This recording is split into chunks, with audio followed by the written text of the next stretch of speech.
Amateur Traveler is in its 20th year now, but can you imagine if I had people on the show who had never been to the destination, but had just read about it or seen a movie about it? That wouldn't make any sense at all, and you wouldn't listen. We all know how important it is to receive advice from people who know a destination to get the most authentic local experience. And a great option for experiencing this is Explore Worldwide and their authentic small group adventures, led by local tour leaders, perfect for solo travelers who want to meet like minded people with a desire for adventure. I'm often an independent traveler, but two of my last three trips were with small group tours because they organize everything and it's a lot easier. If you want to recreate the tour I did to Malta, they have a Malta and Gozo Discovery Tour. I'm intrigued by one of their tours called A Taste of Sicily.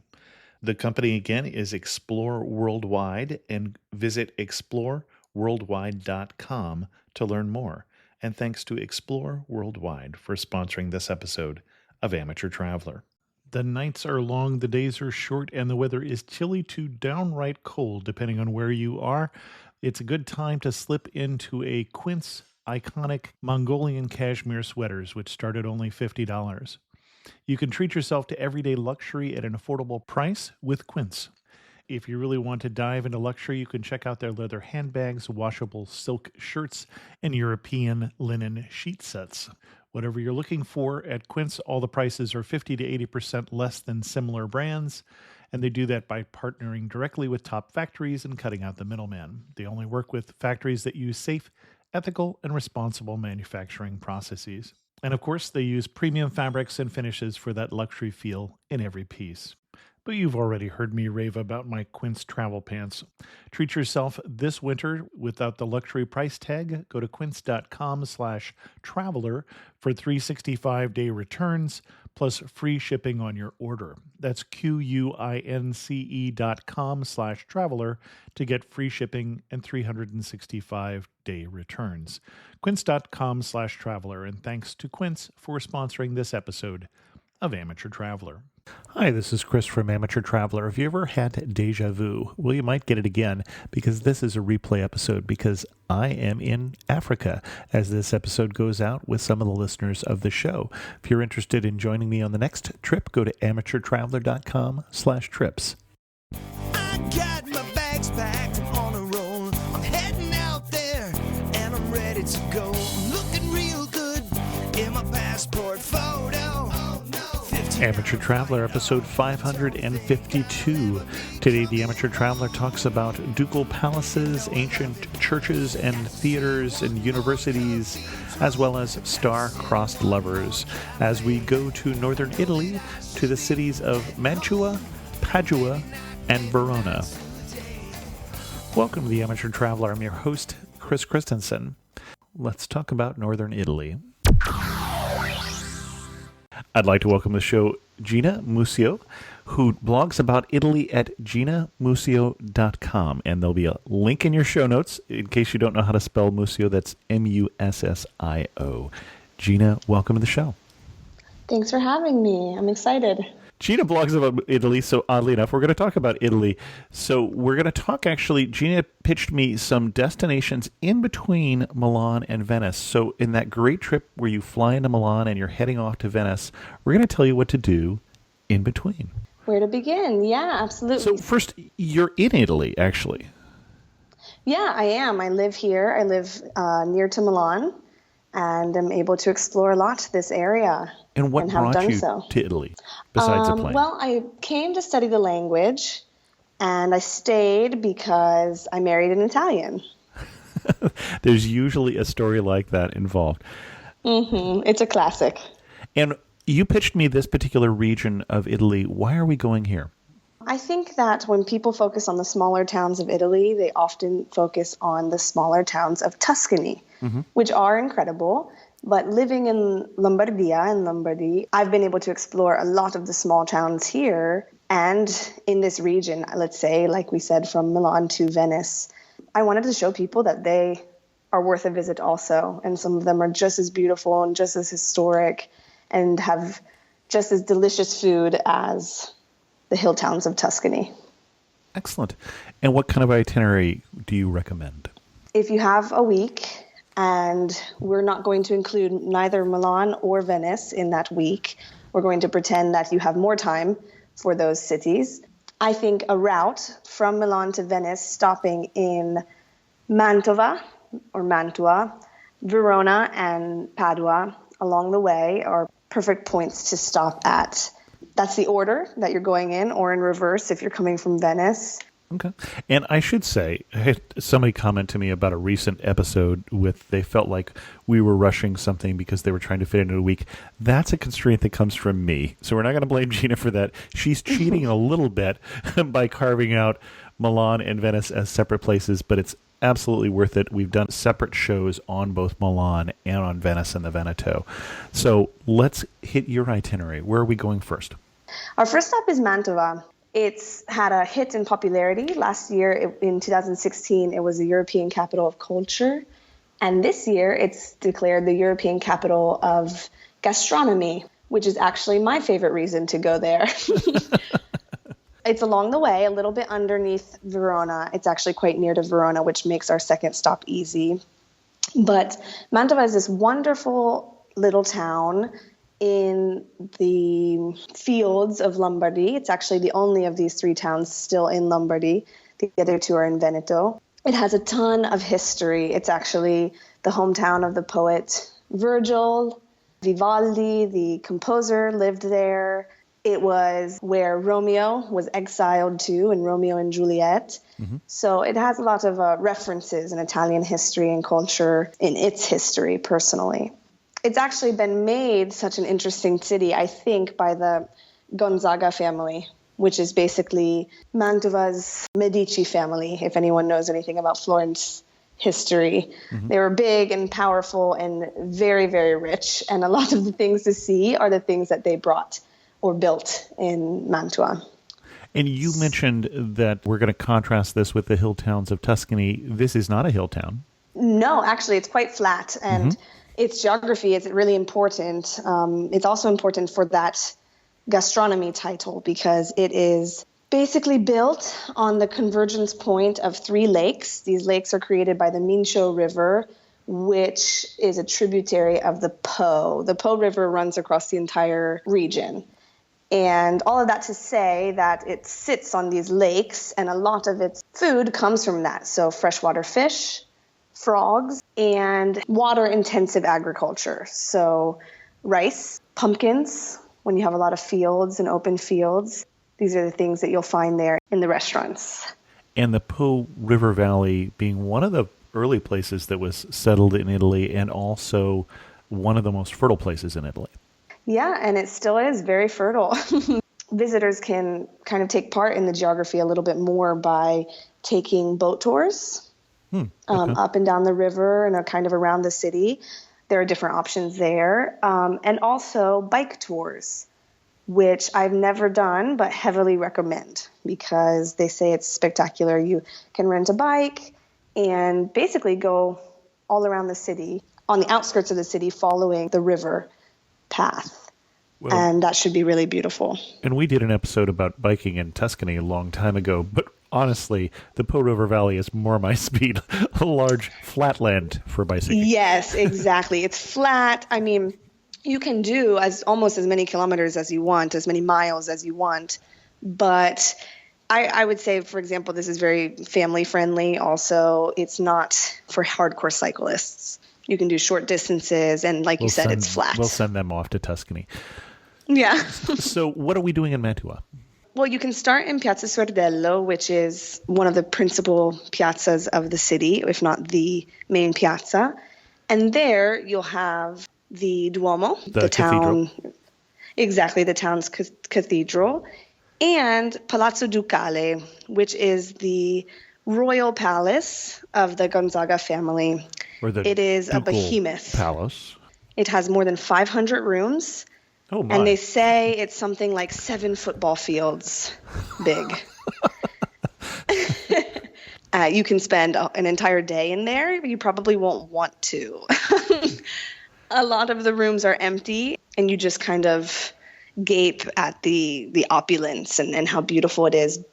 But there are some interesting things. For example, inside there's the Camera dei Sposi, which is the wedding chamber, let's say, painted by Andrea Mantegna, which was basically the court artist, a Renaissance painter, for years and years and years in Mantua. He lived and worked there. And he painted these frescoes on the entire wall, the ceiling, everything, of the family, of the Gonzaga family.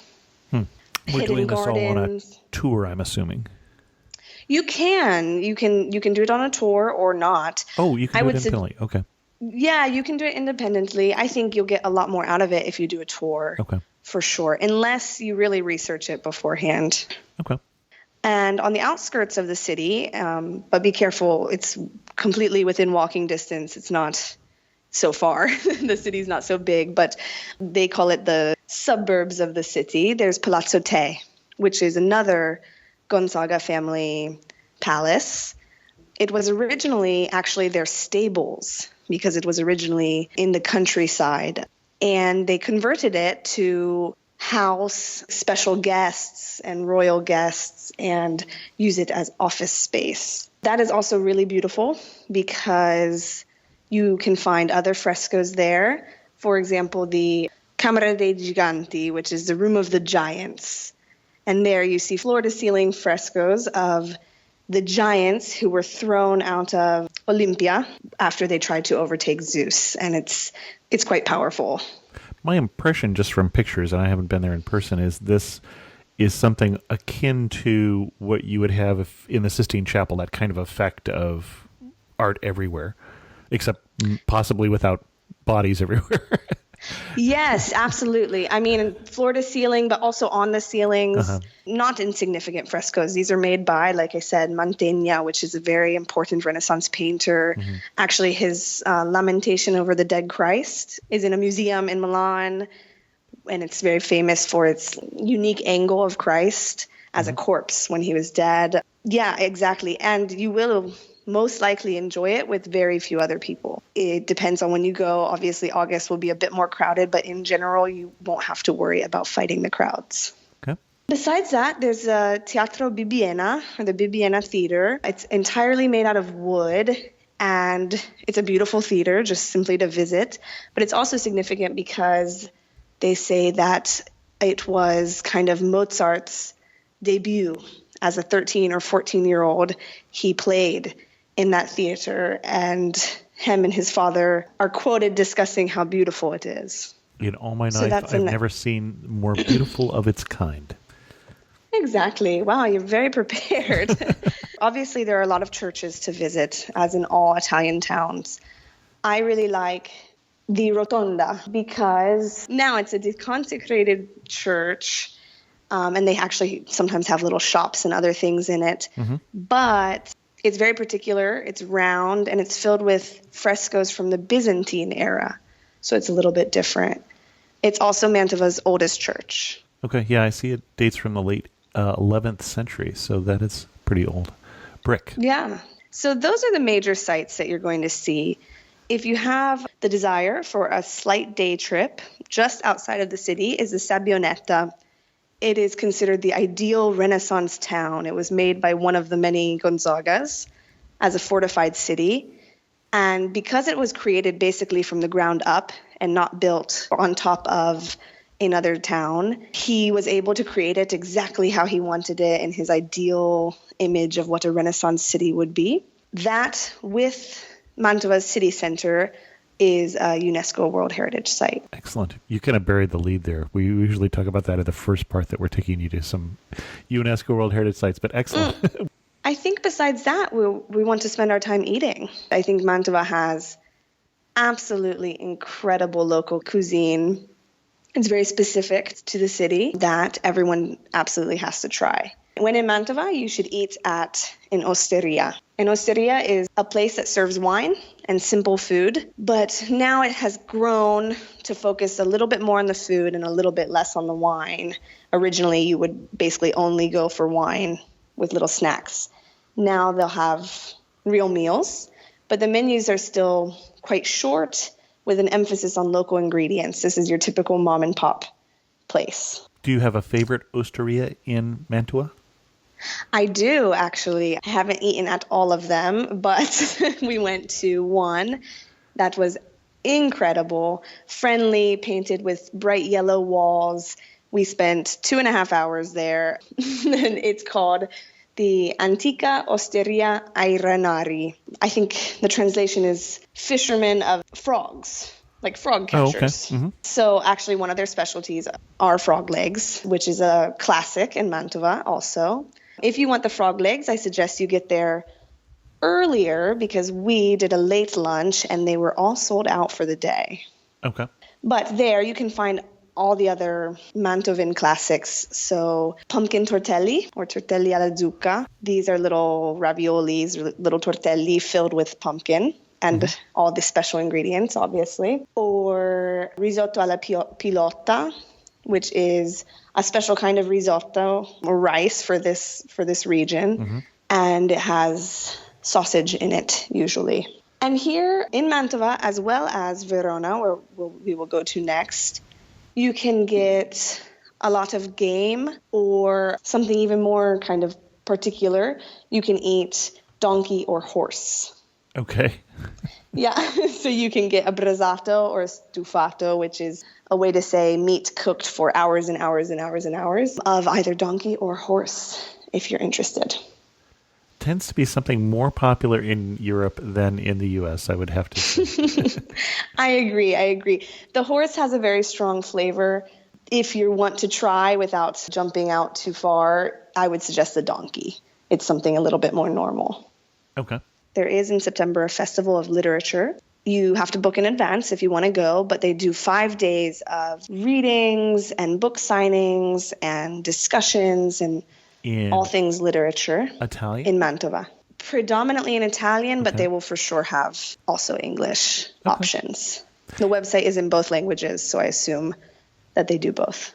Well, and you mentioned 2 different months. September might be attractive because of the festival, although it also is going to be a little harder to book. August, you've recommended we avoid because it's Europe, it's August. It's hotter and it's crowded, more crowded, and it's more expensive. But other than that, is there a best time of year? Do you have a favorite time of year in the region? So I think the region can be visited all year long, absolutely. Fairly mild winters because we're further north here. Yes, so I think you can visit all year long, but because we are in the north and because it is a very humid area surrounded by lakes and whatnot, I would choose, if I could, from spring to fall with maybe a gap in August, if possible. These are the best times. In the spring and fall, you will have excellent weather. Summer can be very hot in these areas, all 3 of these towns. But there are lots of fun things to do in the summer. The best food is also found in those seasons.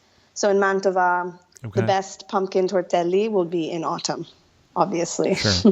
And in spring, you'll find more dishes made with local herbs, spring greens, these kind of things, asparagus. Well, and it's probably worth mentioning, although I'm sure we've mentioned it on the show before in one of the many, many episodes we've done on Italy. In an Italian restaurant, the menu will change seasonally because of the availability of fresh ingredients. And so if the pumpkin really appealed to you, then yes, you want to go in the fall. So Absolutely. And especially if you eat in an osteria or these very small local mom and pop places. They have what they have. Like I said, the frog legs were out by the time we went there because they had their stock for the day. And same goes with the produce. So it will change based on when you're there, for sure. Excellent. From here, we go to Verona. Most famous for Romeo and Juliet, obviously. Actually, Verona has a lot to see and do, I think, even more so. You'll probably start in Piazza Bra, which is the main piazza, where you will see the arena of Verona, the Verona Arena. It looks just like a little Colosseum. And in fact, it was a little Roman Colosseum. It was actually built before the Colosseum, and it was built by the Romans. It's essentially a prototype. It's a 2,000-year-old structure built sometime around 30 AD, they believe. And I'm completely fascinated with the Arena of Verona, with its history. Throughout the years, it was a gladiator ring, a public trial area, a theater, an open-air market. It housed apartments for the destitute, let's say, prostitutes, the down and out.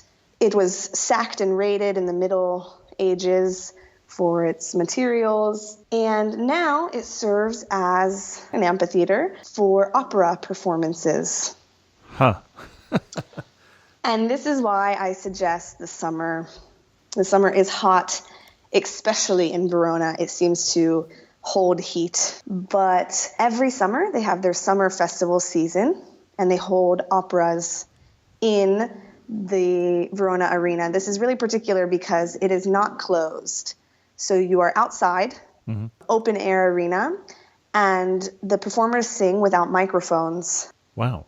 Okay. It's really incredible. I mean, the architecture was done so well that the performers are able to sing even to this day without microphones. And no matter where you are, you can hear them perfectly. So these operas are really nice because you might be coming from Milan, where they have La Scala, where you can hear an opera only if you have a certain amount of money, a certain dress code, a certain time of year. But the Verona Opera is really open to anyone, everyone. You can pay to sit in a plush red seat on the ground, and that will be more, minimum €100, I would say. Or you can sit on the amphitheater stone seats, and there you pay around €25. So it's really available to everyone. Well, it looks like it seats about 15,000 people, so... 15 to 20,000, they say, still, even though the final ring of the arena did break and doesn't exist anymore. It was once there. It was once an arena that held 30,000 people. Yes, you have all of these stone seating. I suggest bringing a blanket or a pillow to sit on because operas seating, are very long and stone is not comfortable. And there's another reason. It is very hot, so the stone soaks in the hot summer sun all day long and then releases it at night while you are sitting on top of it. So dress accordingly and maybe have something to sit on. That said, it is very pleasant. It is very fun. The atmosphere is great. Because anyone is invited, you're sure to make friends with whomever you're sitting next to. Probably it will be a German. They have a lot of Austrians and Germans who come down to Verona on short trips and enjoy operas. And I've actually seen 3 operas in the arena. Each one excellent. Also, I'd say if opera is not your thing, because you're only spending €25, you could also just go for half the time to get an idea of it, to get the feel of it, to see if you like it. Because some operas can run 4 hours. Others are a typical 2-hour festival, and in that case, it might be easier. They give you candles to light before. As the sun goes down, as they're preparing to begin, everyone lights the candles and a hush comes over the crowd and you prepare to hear the composer begin. And it's really, really something to experience. Excellent. What else are we doing in Verona? That is at night. So during the day, you're going to go see Romeo and Juliet's house. You're not going to put gum or write on the wall of her house, as you'll see hundreds and hundreds of people do, because it actually costs the city a lot of money to clean that up. And even though people do it, they actually don't want you to do that. So you're not going to do that, but you will touch the breast of Juliet. Yes, absolutely. There's a statue outside of the house. And you'll know which one to touch because it's been discolored from all the people who have done it, and that's considered good luck. So you'll do that before touring her house and seeing her balcony. You'll also go to Piazza delle Erbe, which is the second major piazza. It's absolutely beautiful. The architecture, the houses that surround it, show really Verona's wealth because every house is completely different with different colors and designs on them, which only a city that was very rich at the time could afford to do. And they've maintained it to this day, and it's beautiful. It's also a really great place for an aperitivo, an Italian happy hour, where you can get a cocktail or a glass of wine and some salty snacks and enjoy the early evening. you will be with all the other Italians who are doing that at that time.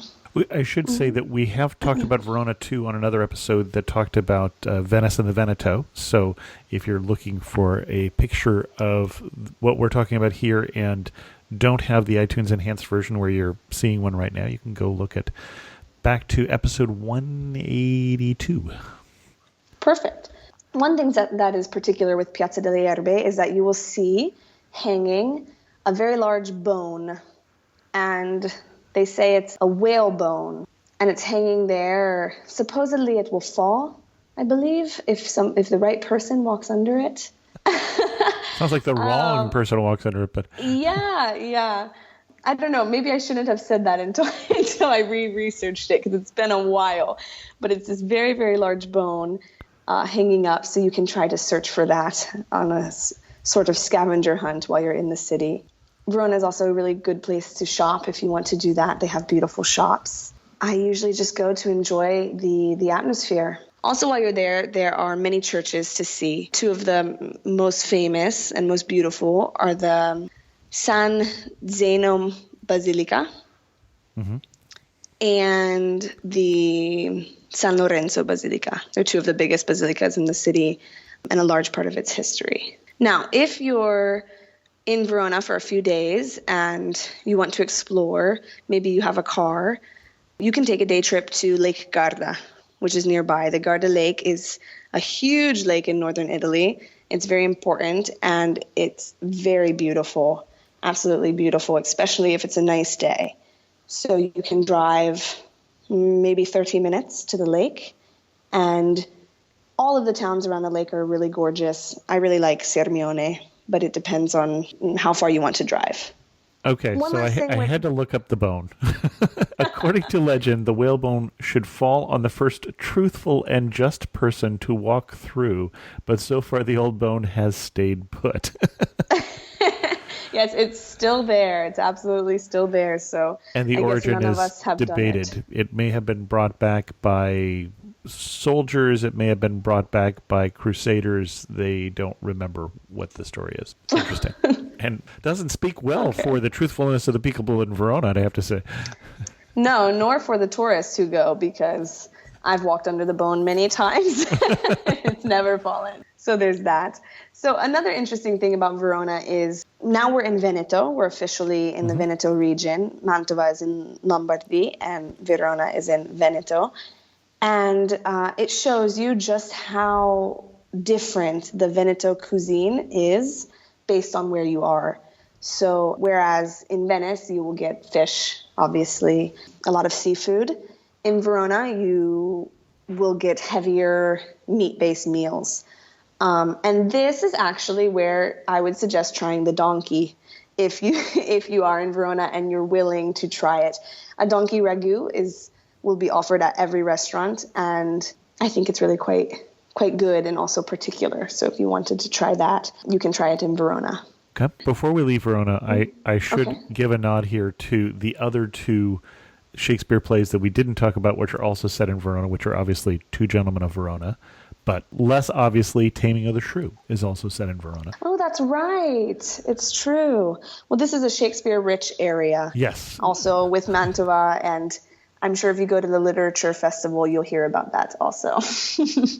Excellent. All right, so we either get on the train or back on the A4 highway, and we make our way from Verona to Padua.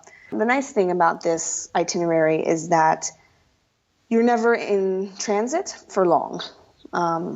Everything is relatively nearby, and especially if you are stopping to stay for a night or two, then you'll never notice really your long transits or wasted days, let's say. Well, and you mentioned the option there of using the train or driving. It's an easy train ride. Obviously, that wouldn't give us the flexibility to get to some of the places you've mentioned out of town. And it's also an easy drive. Do you have a recommendation between the two? Well, I live in Milan, and I've always driven, and I've really enjoyed that and preferred that for the flexibility. But I will say that all three of these cities are very easily reached by train. And if you want to take the 2-day trips that I mentioned, so the Sabbionetta from Mantua or Lake Garda from Verona, you can get to both of them easily by bus. Okay. Also, Lake Garda is a little bit further, so that you might have to look into. But the Sabbionetta is very near to Mantua, and they run buses frequently. So it is all doable by public transport, which I would say depends on how long you want to stay in each place. Sure. If in the end you're only going to stay one day in each place, maybe drive.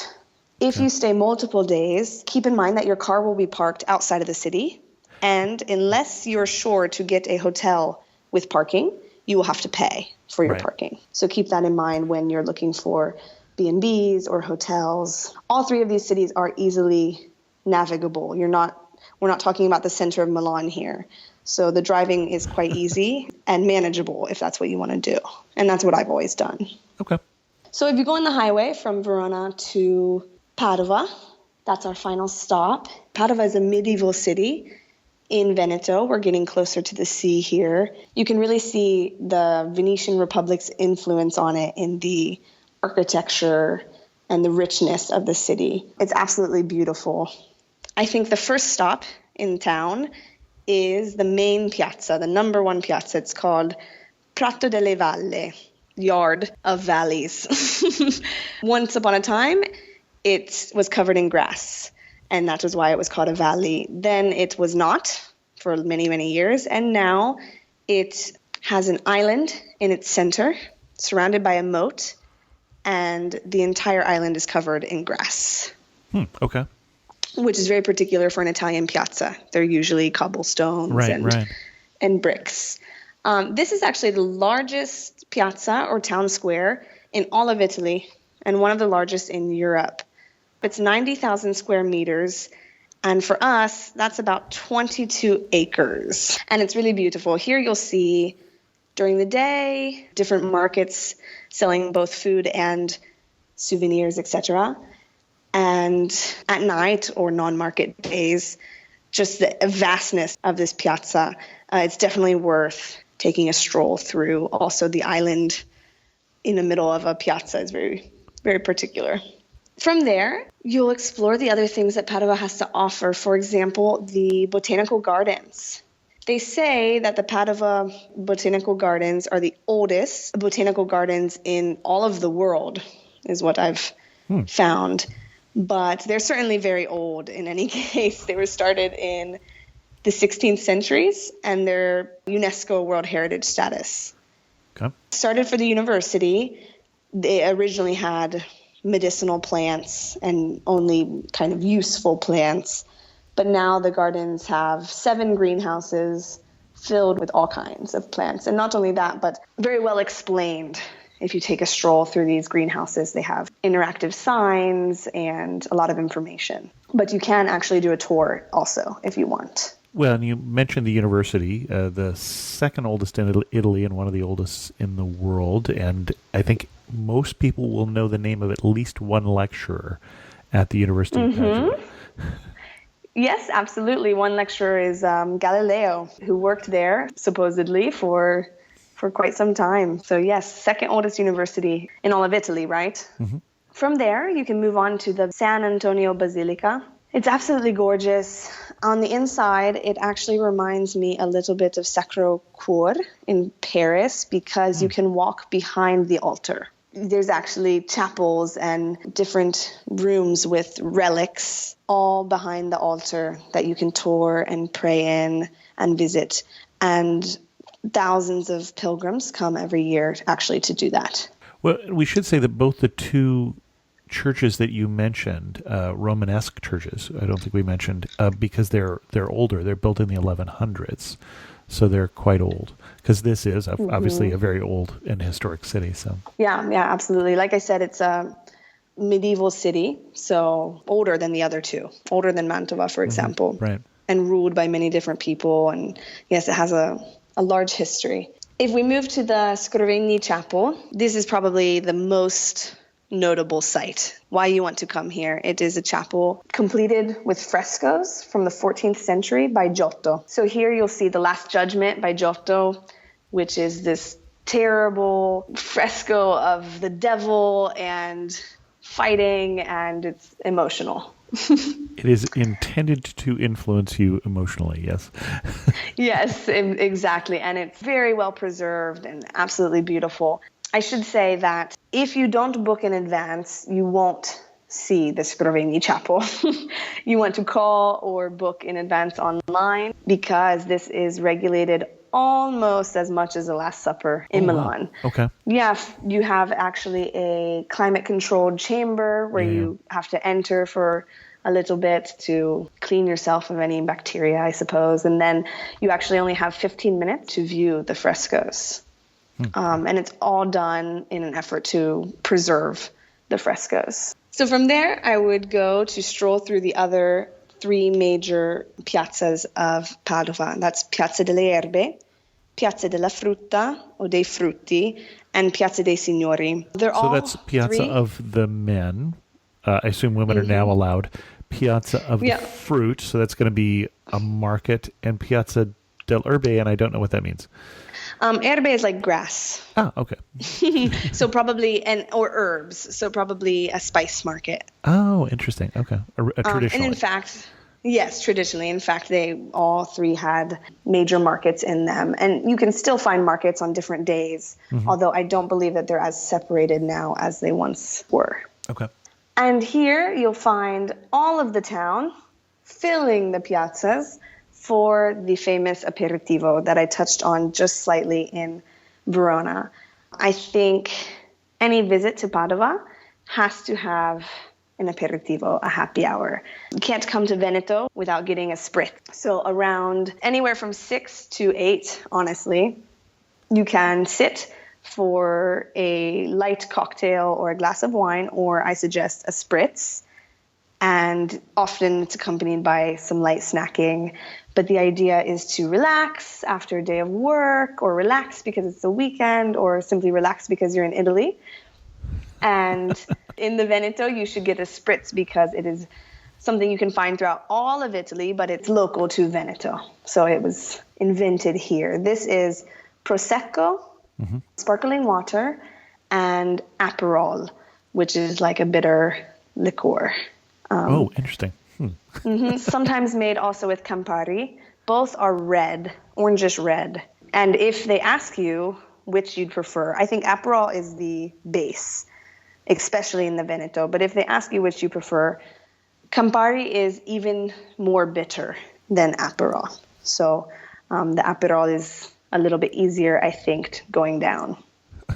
Okay. But it is a light cocktail. I mean, Prosecco, it's sparkling wine, so it's nothing to worry about, I'd say, and very refreshing.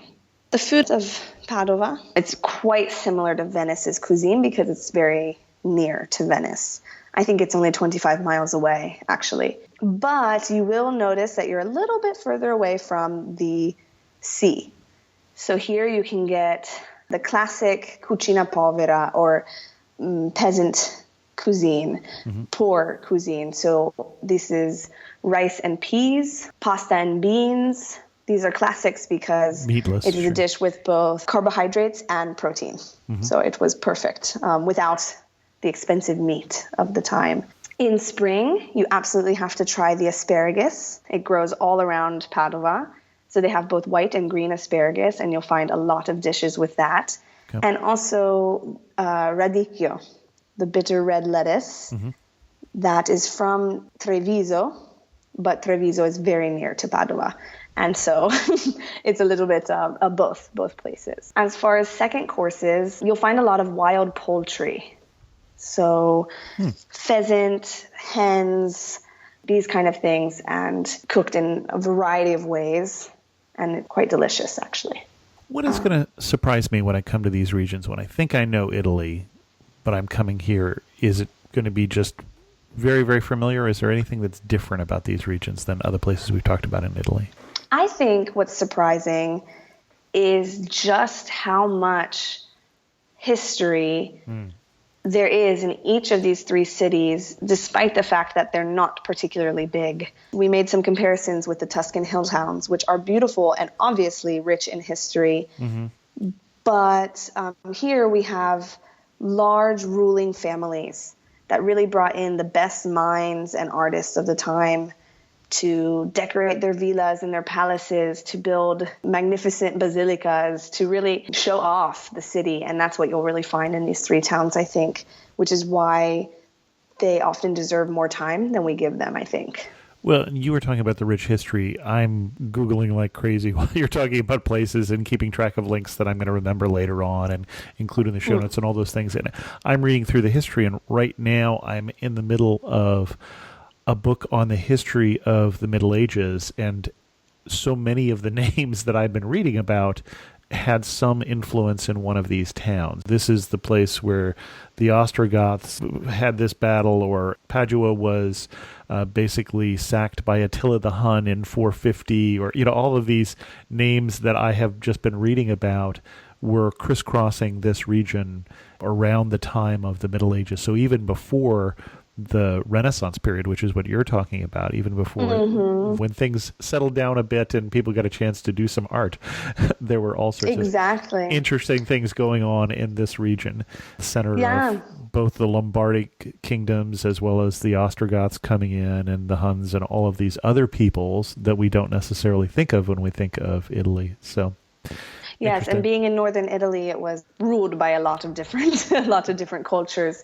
And also, I think all three, though they were their own strongholds, they, like you said, crisscrossed a lot and shared a lot of culture. So, for example, the Gonzaga family married into the Este family, which was from Ferrara, and melded those two together. And the more you scratch, the more you learn. If I feel like every time I go, I discover something new.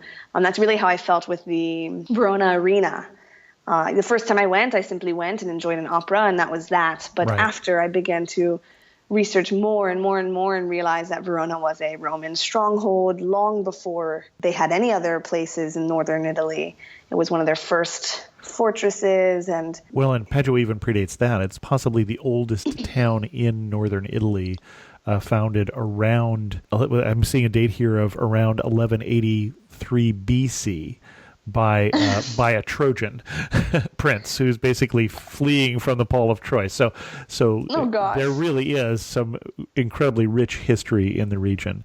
So interesting. Right. So if that's something you're interested in, this is absolutely the place for you. I mean, it's fascinating. And like you said, any era, I think. And now you can also see why all three were important cities to control. Sure, so why people fought over them, not only because of the agriculture and the strategic location, but the background of all of them also showed a lot of power, I think. The one that you know is going to be tough, you're standing in the prettiest spot in all three of these places. Where are you standing and what are you looking at? Okay, so I love the surrounding areas. I love the drive from one to the other is gorgeous, but I think the absolute prettiest spot is sitting on a stone slab that was built 2,000 years ago with the night sky overhead and the full force of the scenes and singing of an opera below us and 15,000 people with candles dotting the arena. That is absolutely the prettiest spot, I think, of these three towns.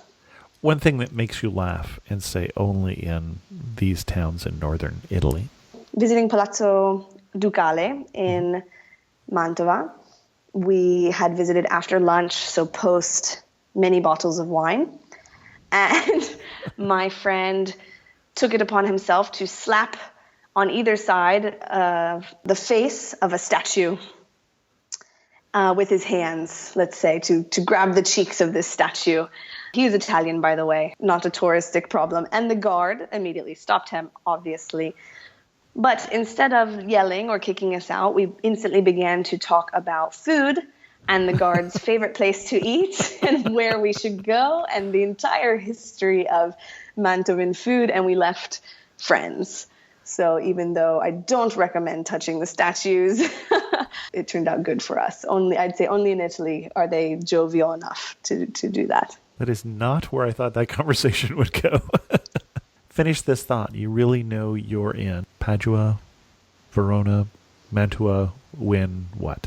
You can find so much history and beauty in such small towns, and you find it while eating local seasonal delicious food. Excellent. Your favorite dish in this region? Anything with pumpkin. I'd say the tortella alla zucca, because it's simple and classic and delicious, and I really enjoy the mix of the salty cheese with the sweet pumpkin. It's definitely a must try. And second favorite would be a spritz, a cocktail. And if you had to summarize this region in 3 words, what 3 words would you use? Cultural, Okay. delicious, and lively. Okay. Excellent. Our guest again has been Gina Mussio from ginamussio.com. Gina, tell us about the most recent article you wrote about this region, and we'll put a link in it to the show notes. Okay, yeah, I actually have an article about Mantua and the top places to see. It's just a quick look so that you can remember. And as well as an interactive timeline about the Verona Arena, if you're interested in more history on that. Excellent. And if you'll send me those links, we can put those in the show notes so people can find them. Perfect. Thank you so much for coming on The Amateur Traveler, Gina, and sharing with us your obvious love for Italy. Not to mention certain Italians, but also your love for Mantua, Padua, and Verona. Absolutely. Thanks for having me. With that, we're going to end this episode of Amateur Traveler. If you have any questions, send an email to host@amateurtraveler.com, or better yet, leave a comment on this episode at amateurtraveler.com. Join the Facebook group to join the conversation there, facebook.com/, you guessed it, Amateur Traveler. And thanks so much for listening.